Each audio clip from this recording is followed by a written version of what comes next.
Yo, what's up guys? I'm Aurelius and finally I'm here on YouTube with the first video, actually the first video with webcam. And on this first video I would like to show you how I made my track called I've Had Enough, Auto Musical Freedom. And here's a small preview if you haven't heard it.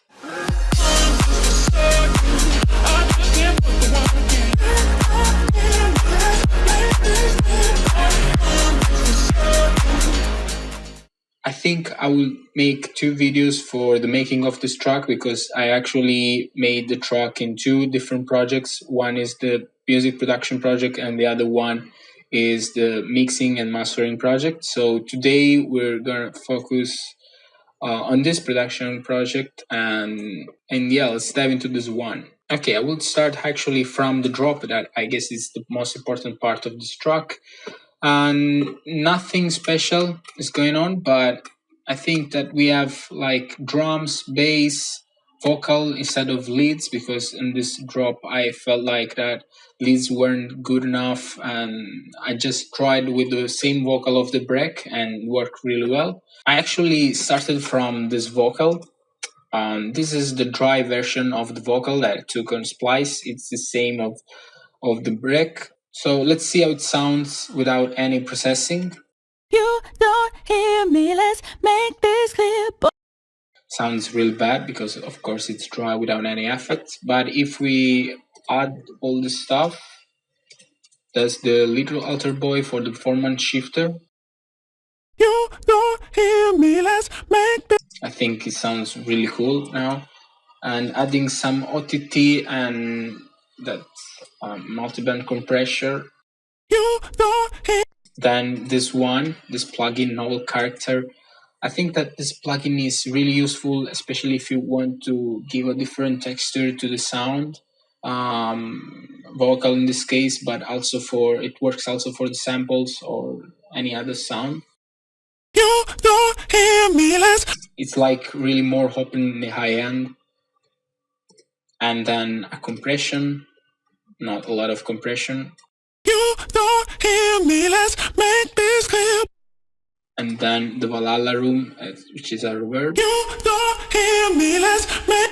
As you can see, the vocal sounds really cool now, but it's not 100% mixed because, as I told you before, I always split the project, and in the mixing project I processed it a little bit just to get it cleaner as well. As you can see, there are more two layers of this vocal, and actually this layer is really good, but I felt like I was missing something, and so I took the same loop of the vocal and I duplicated them 2 times, of course. And as you can see, that's the first one. So it sounds pretty cool, but it sounds like in mono. And this one,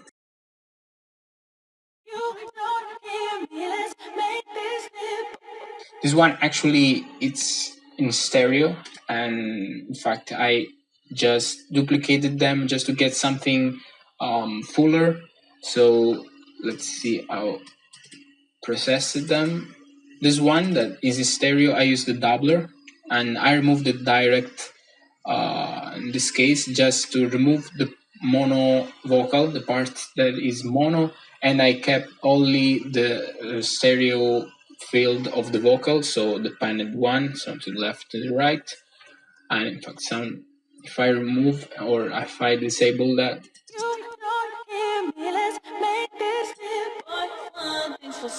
sounds real better with the doubler. And then I added some compression, really hard compression in this case, and some delay. In this case, as you can see, the wet part of the vocal is blended with the dry part, and then an EQ. So I kept all the frequencies in this range. And actually this one is pretty different, and it has also a strange processing on it, because as you can see, there's always the doubler, same thing on before, but what I did, it's actually also here is completely mono, so I get a vocal completely mono, and it's different from the other one. So I have something that is in mono in the center, and something in the stereo field that can enhance the high frequencies in the stereo image. So it's always better. And this one added more reverb. I also cut this one in the low and the high end, just keeping only this range of frequencies. And yeah, all together sound like this. You don't hear me, let's make this clear. They sound really good, but of course we'll see in the mixing project how I processed them well and how I work with them. It's time for the bass. As you can see, there are a couple of bass going on, 4 basses and without the sub. So these are wholly top basses. Let's start with the first layer. This one, it's a really wide bass, and it has a really solid high hand, and it works really well. Actually, I added some distortion. The camel crusher is perfect for this bass, and actually I removed some highs because I thought that there were a lot of high frequencies, and of course I cut the low end. Then second one, this is the same preset of before, but as you can see, I changed the wavetable on Serum, and also the processing is a bit different. I cut the low end as always, multi-band compression, Valhalla room, and then another doubler, but in this case, I kept enabled the direct, so I have also the parts of the bass in mono, and yeah, but now it's like more stereo because it's like it's duplicating the sound, and it putting the sound pan to the left and to the right, so it's really more stereo. And then again a low cut. The third bass is always a Serum. All 4 basses made with Serum by myself, and this preset actually I don't remember if I made it by myself, but I just tweaked it a little bit, and it's pretty simple as well. Like it gives more power to the sound, and yeah, I think that the processing is different to the other ones. Yeah, and as always, low cut, multi-band compression, decapitator, which is really important because it's a really good distortion, and I use it for a lot of sounds, especially for the basses, because I think that it works really well with basses in general. And then another low cut because of course I had it distortion. So after distortion, it creates again some harmonics in the low end, and I don't want some again some notes in the low end, so I redo a low cut. And this fourth one, always Serum, same of before, but what I did in this one, I guess I transposed it up of 7 semitones, and sounds like this. Sounds like out of key, or I mean, not out of key, but it doesn't sound good alone. But if we layer all of them together,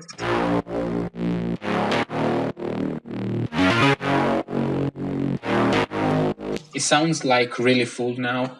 And yeah, with this one, I guess I completed the full layer of the bases. Here's the sub, which is really important because I always keep separated the sub bass from the top bass, because I think that the sub bass needs a different treatment, the processing, and I can work really better with the low end having a separated sub bass and kick. So in this case, the sub bass sounds like this, like it's a sine wave distorted. In this case, since as you can see, it's different notes, it plays different notes, and every time it plays different notes, it has also different volumes, which is not something really good actually, because I want always the same power for every note I play. So what I did actually with this sub, it's sine wave distorted, Just change it here a little bit with the wavetable position, some distortion from here, I guess. Yeah, tube distortion, and then a limiter. In this case, I use the limiter just to make sure that for every note I hit, it's perfect. Like it has always the same volume, and that's what I want for my sub bass. So, and this is not something I can do for the basses, for the top basses. And in fact, remember always to keep this one in mono. And yeah, that's it. And here, as the style, I put punchy, attack, really fast attack, and faster release, of course. And yeah, it works really well with the other basses and also with the kick, of course. Let's dive right to the kick and to the drums. As I told you before, here there's not a lot of processing, mixing, processing about the drums, the kick. Also with the bass is like more getting a really cool sound and just to mix them properly. I think that you always need to export in stems, and then you can just work really better. In this case, I took all this stuff like the drums and the kick from a Denitskoy sample pack. They sound really well, and most of the time the sample pack sounds are already mixed, and so you can just use them as they are because they are really cool. So yeah, they sound really cool. According to me, the atmospheres are really useful, especially when you need to fill some empty spaces in the drop, but also in the break. And in this case, yeah, I think I had the drums, the kick, bass, and the vocal, but I felt like I was missing something like in the background because the atmospheres like fill the empty space in the background. So of course they need to be in a little bit in stereo, but actually I don't need the low or the really high end of this atmosphere. So for every atmosphere I actually cut the low and the high end, and probably had some reverb on some of them, but probably not all of them. And for example, this one, it's a really cool sample that I took always from Dennis Koyo sample pack, and it's the pad that was used for the track by Alesso and Sebastian Ingrosso called Calling. And I think it was perfect for this drop. Like it gives groove and rate to this drop. Even if I guess actually this one was used, calling was used in the break, if I'm not mistaken. But yeah, I'm sure that this one is perfect for the as atmosphere for my drop. Then a really cool tip about the vocal is here as feel. I needed something different in this part, and what I did actually this one with the vocal. I just can't put the work in. Put the work in. As you can hear, I put this one, which is a normal vocal in loop that repeat this part. So it's a really cool. But then I had this one that is completely pitched down, and this one that is completely pitched up, not here but here. And yeah, it sounded really cool. And also, yeah, it's a good transition. It's always good to add some variations to your drop. A lot of you guys are asking me how I made this piano, and I used the M1 Korg, these presets I removed, I guess, from the effects here, the ensemble hall reverb, because it was really hard. Was too much as a reverb in the piano, so I removed that, and yeah, I processed it in a different way. In this case, as you can see, low cut. Always remember to add a low cut to all other elements, because you can just give more room, more space to your sub bass and kick. Then I had an notity. Saturn, just this thing that boosts a lot the highs, as you can hear. Like it opens a lot the piano in this case. And then we have this stereo image just to to enhance the stereo field in this piano.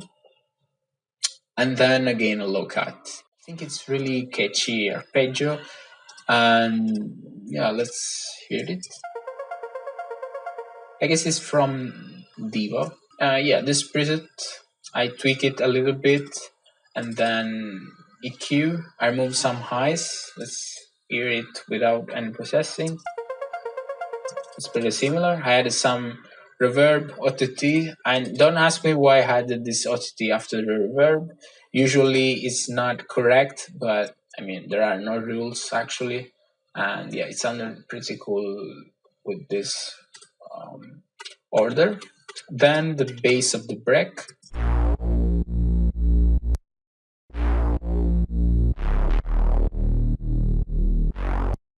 This one is made with Serum, always made by me. It's actually a kind of Reese bass, and even if it doesn't sound really as a Reese bass, but yeah, probably it was originally a Reese bass, but I tweak it a little bit just to get something different. Let's see how I process it. Oh, okay, some compression, and then again the decapitator, as I said before, the decapitator is awesome on the basis. A really cool thing I would like to talk about is this tip, the second break of the vocal. I actually used this duplicated vocal. As you can see, I moved it a little bit just to make sure that it gives that stereo effect, like if it would be a chorus effect. And let's see how they sound together. No, I ain't here for you. Without. No, I ain't here for you. Late night. It's completely different. And what I've done is that actually I took this one, duplicated, I moved it a little bit, and then really similar processing, as you can see, also basically same format shifter. Um, this is actually really important because I kept all of these part of frequencies, and it's like a sort of radio filter that allows me to keep the vocal all in this area of frequencies, and works really well. And then OTT, just to squash it a little bit, as you can see here, it's actually a sort of multiband parallel compression. But yeah, it worked really well with these parameters on the OTT. And then this plugin, it's one of my favorite plugins because you can actually make the sound really in stereo with the quick has, with the has effect. So basically it duplicates the main sound, and yeah, I mean it works really well. And let's see how it sounds without quick has and with quick has.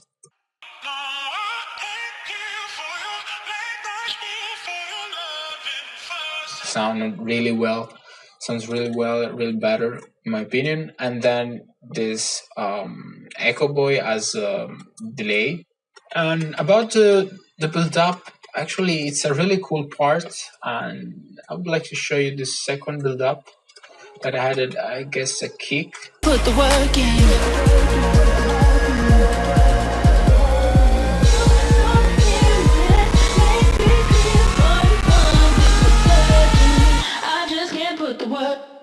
Second build up, I worked with basically the elements I had in the break, because actually the build up is always like a big transition between the drop and the break, and this is really important because of course you need to introduce the drop, but you also need to stop the break melodies, and so you need to do it in a smooth way.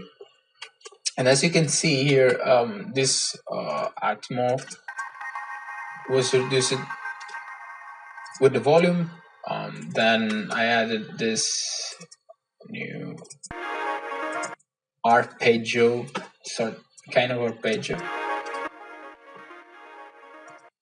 then the same bass, some risers, and also this kick. So okay, this is the explanation of the music production project of I've Had Enough, that is How to Musical Freedom.